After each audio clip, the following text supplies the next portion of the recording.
فأنا ناصح لإخواني بالصدع بالحق تبيض وجوههم.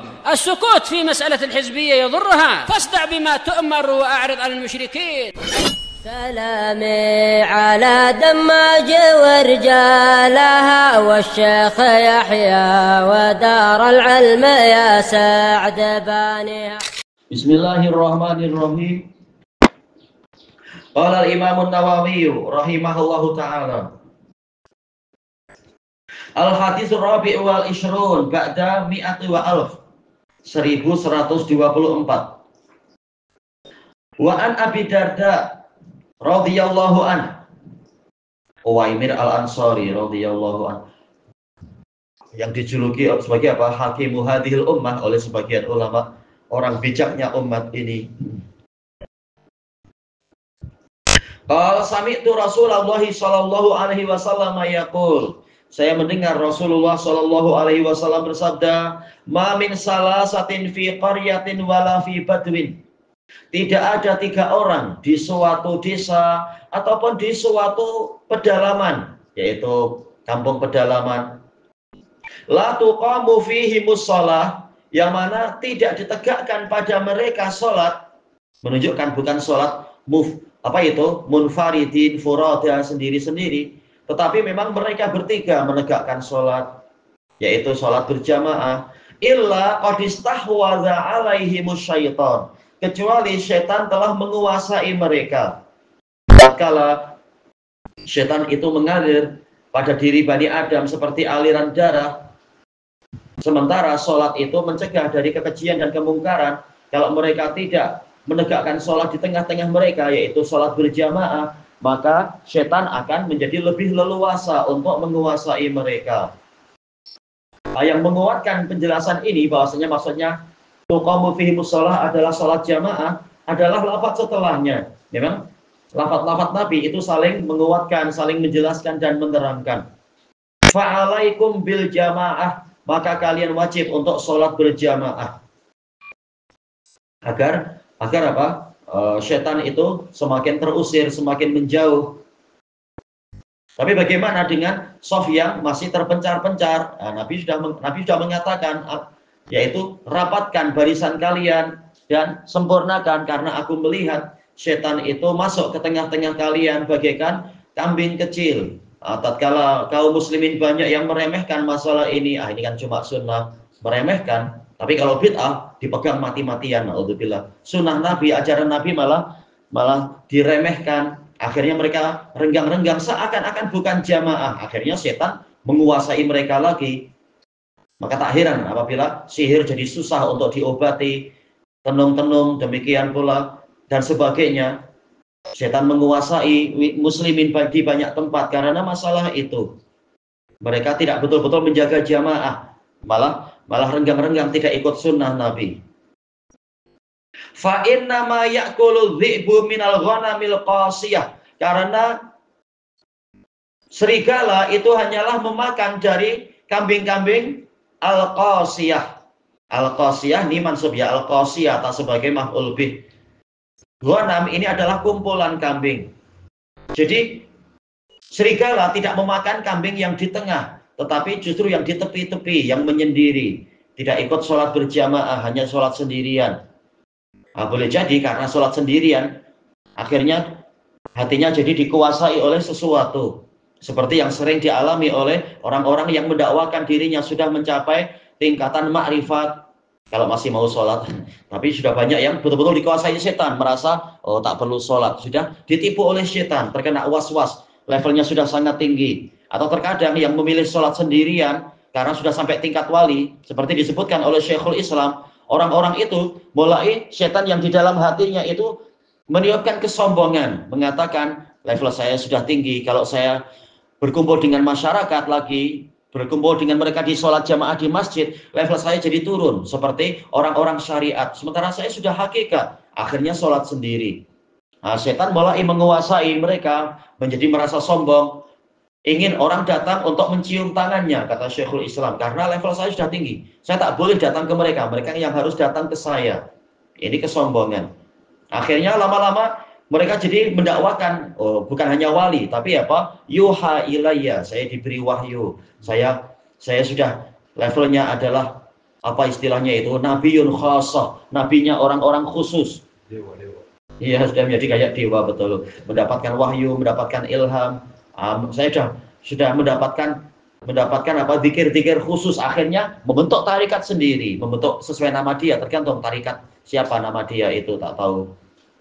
Nah, ini hasilnya, setan menguasai dan menerkam kambing yang sendirian. Makanya Rasulullah SAW walaupun levelnya paling tinggi dan para sahabat yang mana mereka adalah sadatul aulia, pemimpin para wali, mereka terus menjaga sholat jamaah sampai mati. Bukan malah berbuat seperti yang diperbuat oleh orang-orang sufi itu yang menjadi sombong dan menyendiri, menjadi di rumah atau menjadi di gua-gua dan sebagainya. Karena yang menyendiri akan dikuasai oleh setan. Rawahu Abu Dawud bi isnadin hasan. Ya, kesimpulannya hasan, dijelaskan oleh Syekhuna Abu Amr hafizahullah taala. Di sini Nabi Shallallahu alaihi wasallam mendatangkan ancaman yang berat bahwasanya orang yang tidak memelihara sholat berjamaah, maka setan akan menguasai mereka.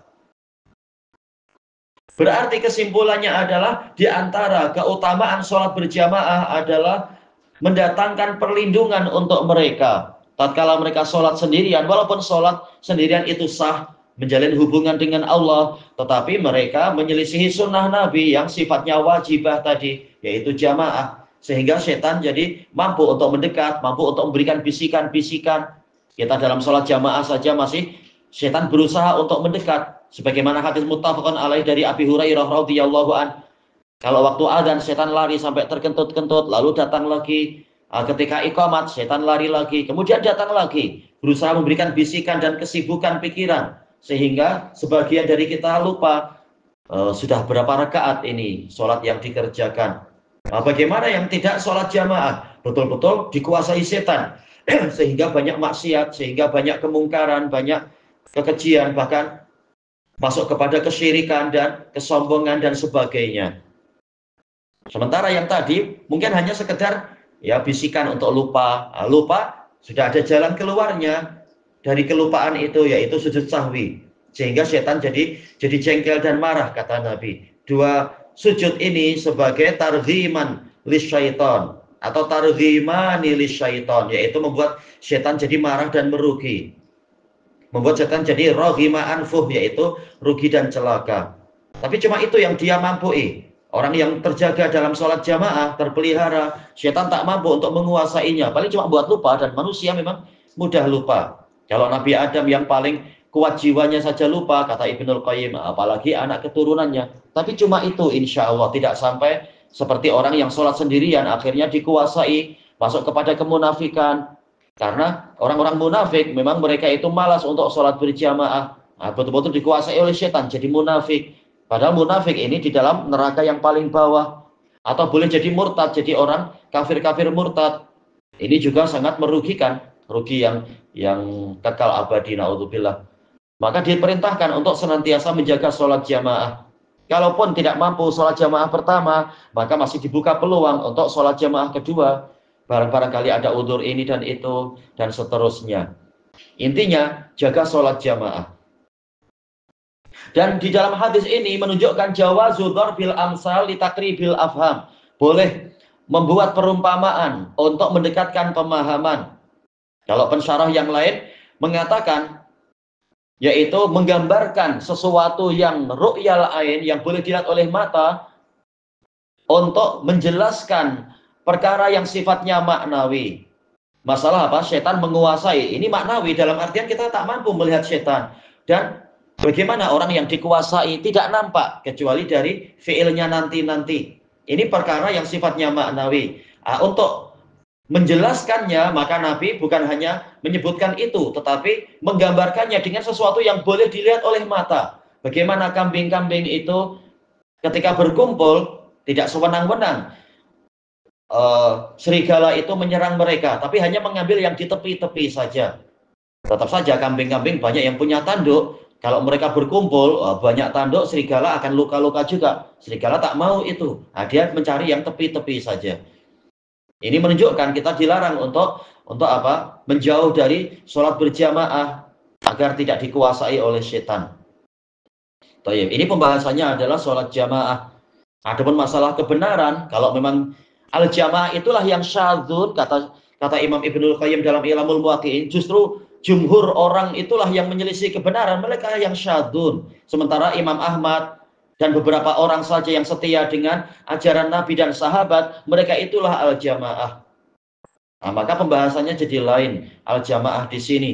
Karena al-jamaah adalah ma wafaqal haqqa wa in kunta wahdak, sesuatu yang menepati kebenaran walaupun engkau sendirian. Fa innaka yauma idzin antal jamaah, karena engkau itulah pada hari itu sebagai al-jamaah, karena bergabung dengan jamaah para sahabat.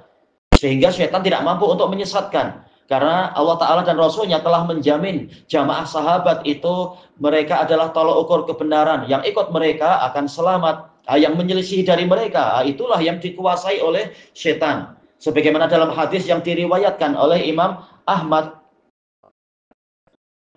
Hadis yang apa itu? Rasulullah SAW setelah menyebutkan wasataftariqu hadhil ummah ila salasin wa sab'ina firqah, dan umatku akan terpecah menjadi 73 kelompok, kulluha finnari illa wahidah wahiyal jamaah, semuanya masuk neraka kecuali satu, yaitu al-jamaah. Kemudian Rasulullah menyebutkan tentang wasatakunu aqwamun tatajara bihimu al-ahwa kama tatajara al-kalabu ala sahibih. Dan nanti akan datang kelompok-kelompok yang mereka itu dijalari, yaitu dijangkiti oleh hawa nafsu bagaikan penyakit anjing gila, penyakit rabies yang menjalari pengikutnya, menjalari pelakunya atau penderitanya dan seterusnya. Nah, inilah orang-orang yang dikuasai oleh setan. Tatkala mereka menjauh dari jamaah sahabat, tidak mau mengikuti sahabat, mereka dikuasai oleh setan. Baik. Nah, kali ini pembahasannya lain, tetapi ada link yang sama, ada penghubung yang sama, yaitu jamaah yang hakiki adalah jamaahnya sahabat. Ini perkara yang maknawi. Kita tak mampu berkumpul dengan sahabat secara fisikal, tetapi secara maknawi, secara pemikiran, secara manhaj, secara agama, kita ikut jamaah mereka sehingga kita selamat. Adapun yang menyendiri dari jamaah sahabat, malah memilih memakai pemikiran sendiri atau pemikiran gurunya yang tidak sesuai dengan dalil, dia itulah yang akan dikuasai oleh setan. Karena jalan yang benar hanya satu, sementara jalan-jalan yang lain itu ada setan yang akan menjerumuskan orangnya di dalam neraka. Sebagaimana di dalam hadis yang hasan diriwayatkan oleh Imam Ahmad dan Imam Abu Dawud dan juga Al-Ajuri di dalam Asy-Syariah, hadis siapa itu? Ibnu Mas'ud radhiyallahu anhu, yang mana beliau mengatakan khattalana Rasulullah sallallahu alaihi wasallam yauman khattan sawiyan. Pada suatu hari Rasulullah sallallahu alaihi wasallam membuat garis untuk kami, garis yang lurus. Faqal hada sabilullahi mustaqima. Inilah jalan Allah dalam keadaan dia itu lurus. Summa khatta khututan an yaminihi wa khututan an shimalih. Kemudian membuat garis-garis ke kanan dan ke kiri. Faqal mengatakan hadis subul wa ma min sabilin illa wa alaihi syaitonun yad'u ilaih. Ini adalah jalan-jalan itu, dan tidak ada satu jalan pun dari jalan-jalan tadi kecuali di atasnya ada setan yang mengajak kepadanya. Kemudian Rasulullah membacakan firman Allah Ta'ala, wa anna hadha sirati mustaqiman fattabi'uh wa la tattabi'us subula fatafarraqa bikum an sabilih. Dan bahwasanya yang aku wasiatkan ini adalah jalanku, dalam keadaan dia itu lurus, maka ikutilah dia. Dan jangan kalian mengikuti jalan-jalan yang lain, karena akan mencerai-beraikan kalian dari jalan Allah. Ini menunjukkan jamaah yang hakiki adalah yang ikut jalannya Nabi, yaitu Nabi dan para sahabat ada di atas jalan itu, yang akan sampai kepada Allah Ta'ala. Dan jalan itulah yang dipelihara dan dilindungi, yang setia di atasnya, dia telah dijamin perlindungannya. Tayyib. Sebagaimana firman Allah Ta'ala, hada siratun alayya mustaqim. Ini adalah jalan yang lurus, yang wajib atasku untuk menjaganya. Yang ikut jalan itu akan dijaga oleh Allah. Adapun yang ikut jalan-jalan yang lain, sudah ada setan di situ yang akan menjerumuskan dia.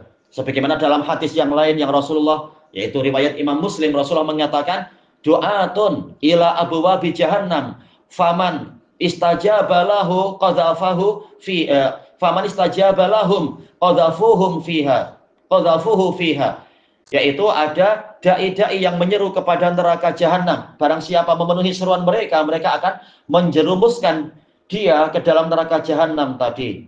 Ya, ini yang dikuasai oleh setan, yang menjauh dari jamaahnya para sahabat, menyendiri, memilih membuat tarekat-tarekat sendiri, membuat jalan-jalan sendiri, akhirnya masuk ke dalam neraka karena tidak ikut jamaahnya sahabat. Thayyib. Ilahuna wallahu a'lam.